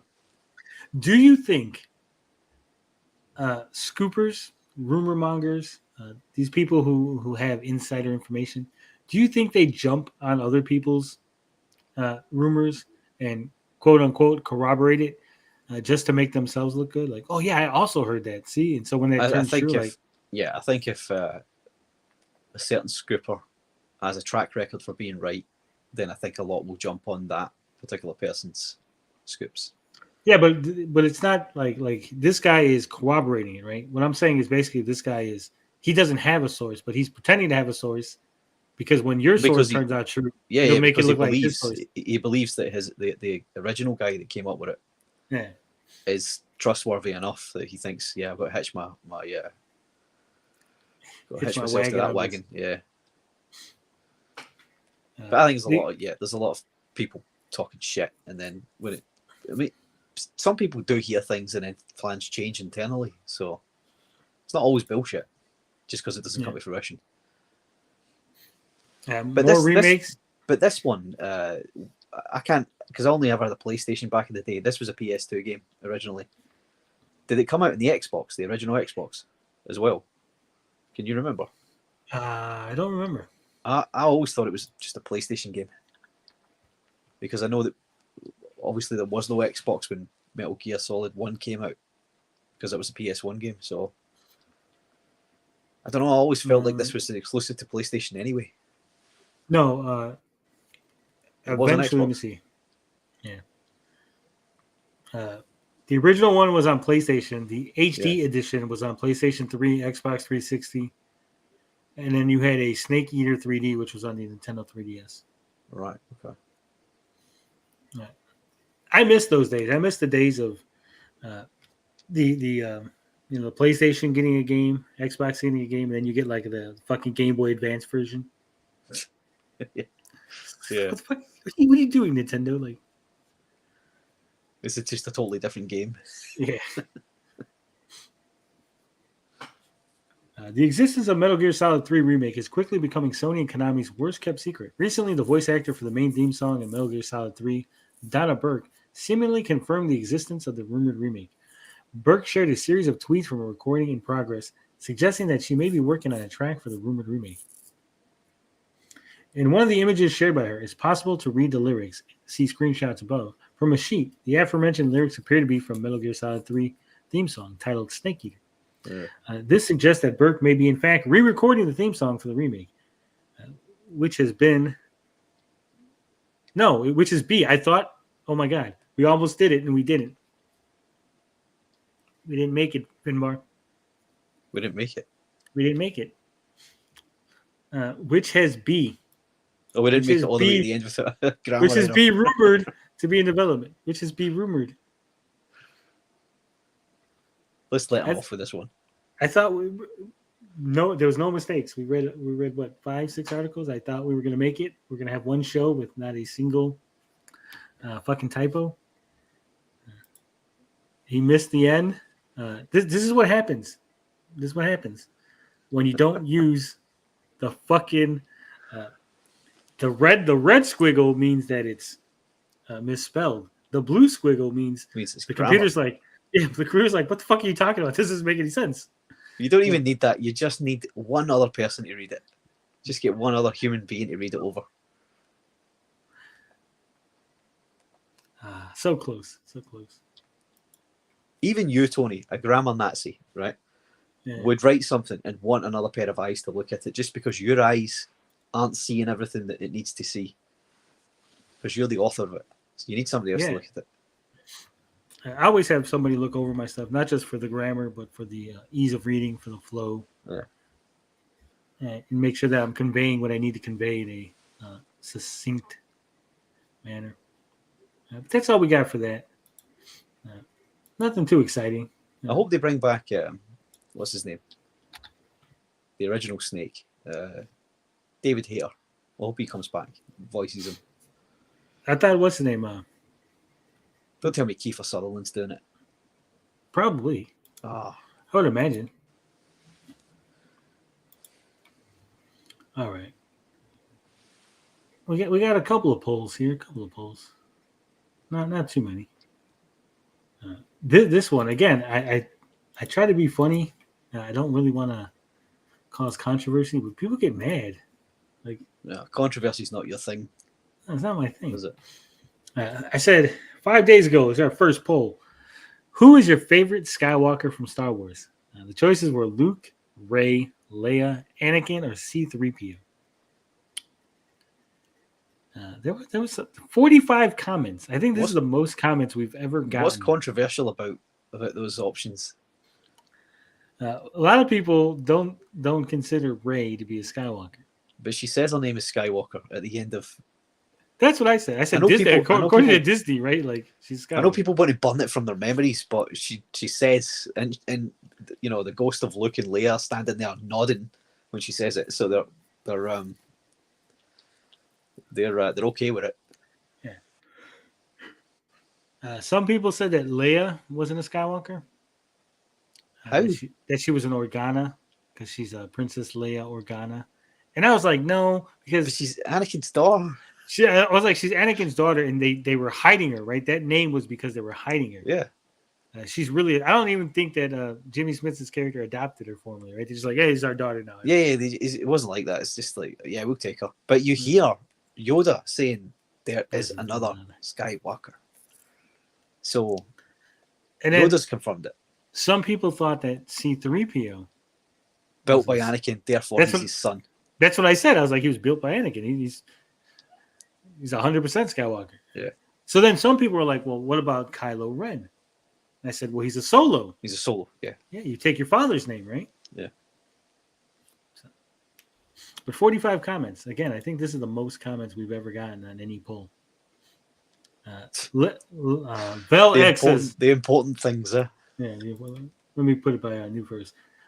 Chappie McChapter says, what about Uncle Luke? Uncle Luke? Yeah, Luke is literally the first option. Who's Rey, Uncle Luke? No. Uncle Owen. Uncle Owen? Yeah. But he's not a Skywalker. No. He's a Lars. Yeah. And Luke is technically an uncle. Has any of you fuckers even seen Star Wars? I have. I've seen them all. I love it. I also love the Ewok Adventures. This one's good though. Rey isn't a Skywalker, not even in jest. And then he spelled Rey wrong. Who is that? N. Xerd. Maestro Drake says Cade. Cade is his favorite. Justin says can't vote against the chosen one. I voted Jar Jar. Joshua Perez is the one who argued with me about Kylo Ren. What about Kylo Ren? He's the son of Leia. I said Ben Solo. Kylo was a Solo, not a Skywalker. Joshua Perez says, so by your logic, what about Leia? She was an Organa, not Skywalker. Yet you included her. Kylo Ren is more Skywalker than Rey will ever be. Told him Cap. Leia was adopted to hide her Skywalker name, right? Yeah. She's Skywalker by her father. Therefore, Ben Solo is Skywalker by his mother. It's in his blood. I said, you take your father's family name and lineage. Ben is a Solo. The only reason Kylo was force sensitive is because of his mother. Therefore, he's a Skywalker. Ben Solo. And also, they kind of hint that Han Solo is force sensitive, right? Do they? Yeah. Or because he appears as a ghost? Is that the hint? That and in the original movies, remember, he's like, even though he says the whole like, I don't believe in all this fucking space mumbo jumbo shit. There's like things in the movie. There's like a whole theory. There's like a whole theory on it. All right. Because certain things happen, you're like, oh, there's no way he could have done that.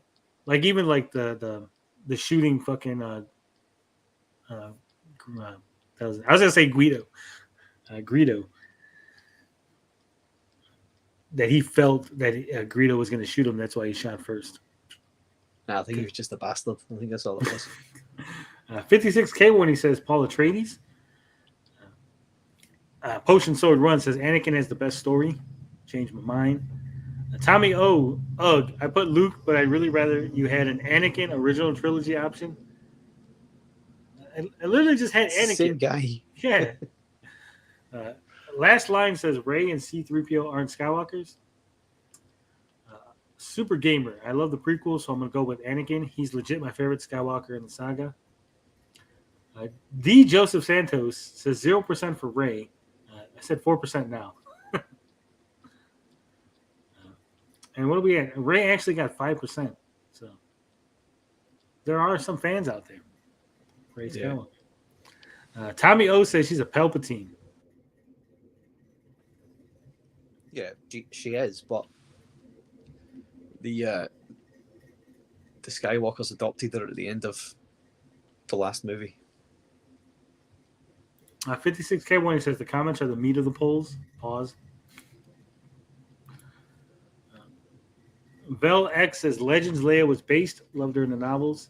Myself in comics, I picked C-3PO. And Divinus Prime said Rey is not a Skywalker, you dunce. I said Disney begs to differ. And then Tommy O says neither is Leia, Amidala, Organa Solo. Oh, that Tommy O. All right. So then I said, does the Guardians of the Galaxy 3 movie mark the end of good MCU films? Your choices were yes, no, they were never good, or Endgame was the last good MCU film. 37% said Guardians of the Galaxy 3. That's it. That's the end. No more good ones. 22% said no, or they were never good. I myself think that there's going to be a couple more good ones. I still have hope. Yeah, I think there will be, but I think there'll be more stinkers than good ones. Have you seen this yet? I have not. I haven't seen Ant-Man either. I'm not going to so Ant-Man is showing up on Disney Plus in a week, I think. I'm waiting for this to come on to Disney Plus. I'm not going to the cinema to see this. I know it's good. I've heard it's good. But I'm burnt out, man. I've had enough. It doesn't look... I think it's going to be good, but it doesn't look exciting, right? No. If that makes sense. It doesn't feel like it's leading up to anything. That's the problem. The other Guardians movies felt like they were leading towards something, and this doesn't. Nothing does. Yeah. 56K says, who cares? End of the day, it's the Palpatine saga. Long game by the true Sith.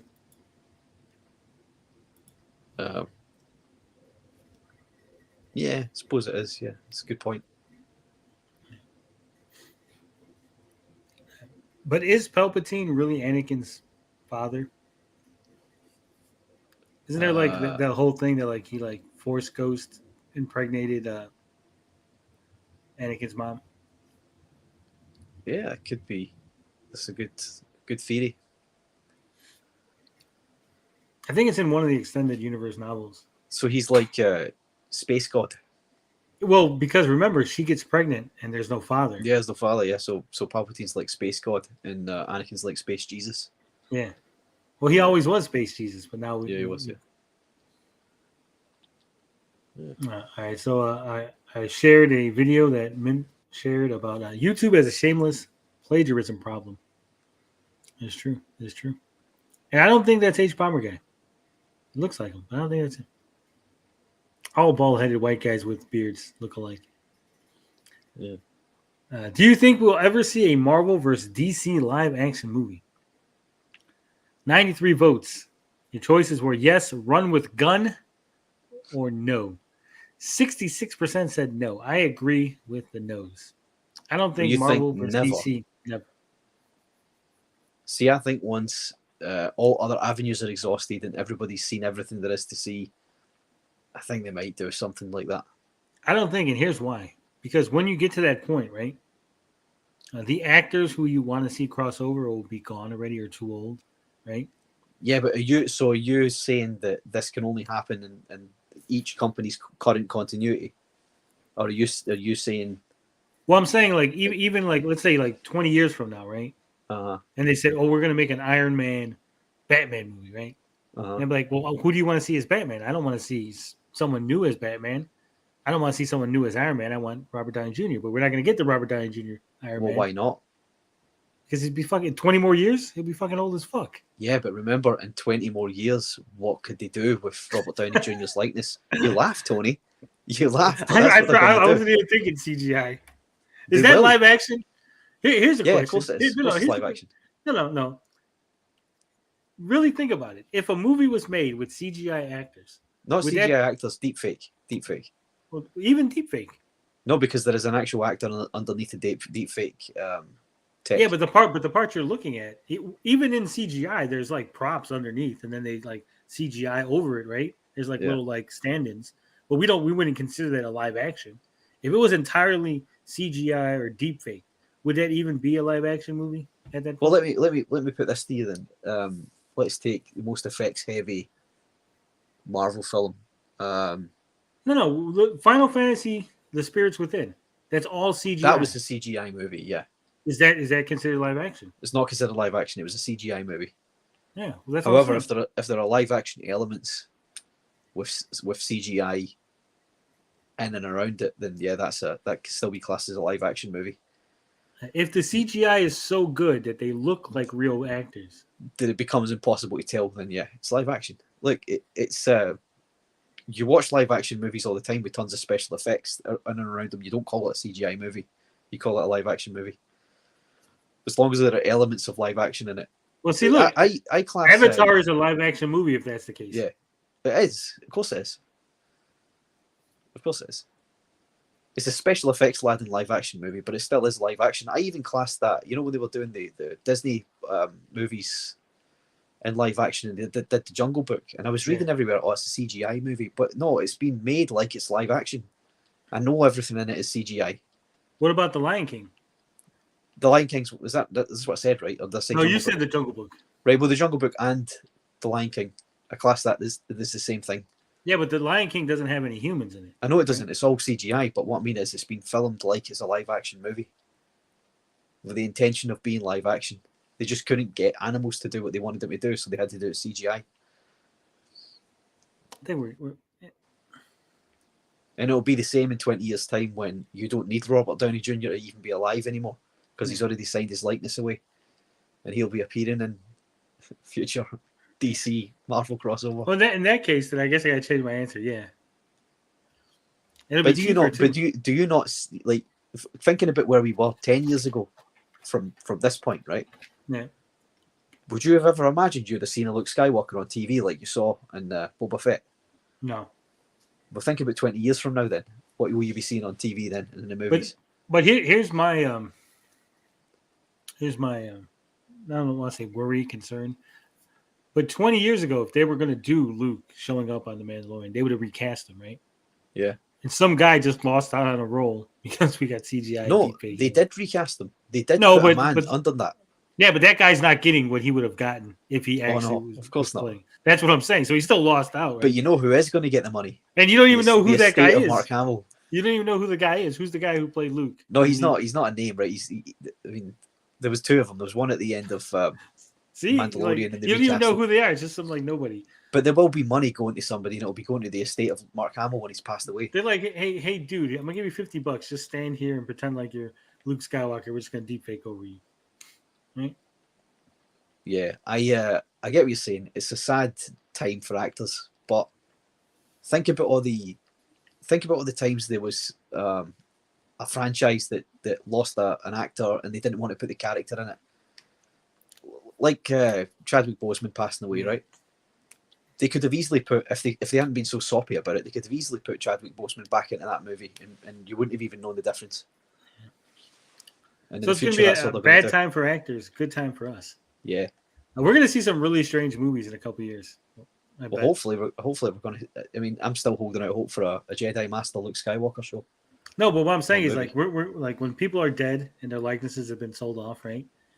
We're going to see, like, coming next fall, Mark Hamill, Jack Black in the romantic gay comedy Brokeback Mountain 2. He's like, you can't do nothing about it. We own your likeness, bitch. Yeah.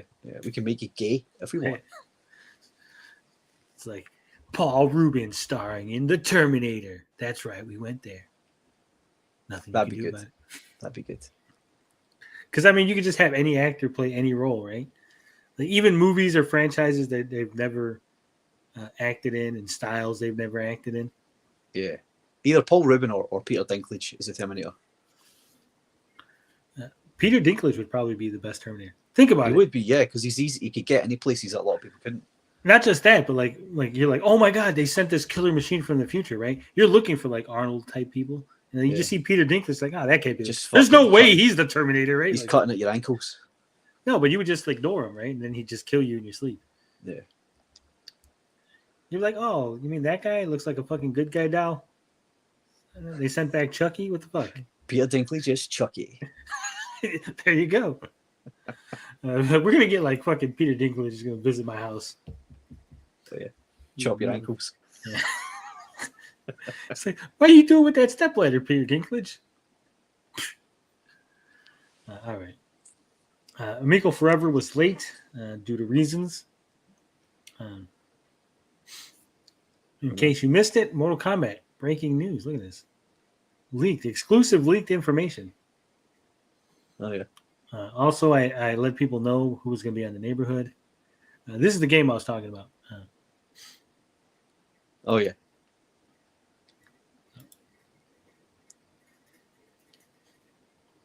And for what it is, it's pretty nice looking. Pretty fun. And that's it. And then we got the link to the merch store. Yeah. Not a lot going on as far as polls and stuff. Also, I'm up to 26 games beaten. Cool. That's cool. I think you're the only one still competing. To be honest. Well, I was always competing against myself. You guys were just in it to, like, if you wanted to run alongside me, right? Yeah, we all failed. You know, I'm Captain America. You are all the Falcon. You know, I'm running. I wouldn't even call us all the Falcon. I'd say we're all nameless shield agents at this point. The ones that get killed. Yeah. All right. Well, that's 2 hours. It was a nice show.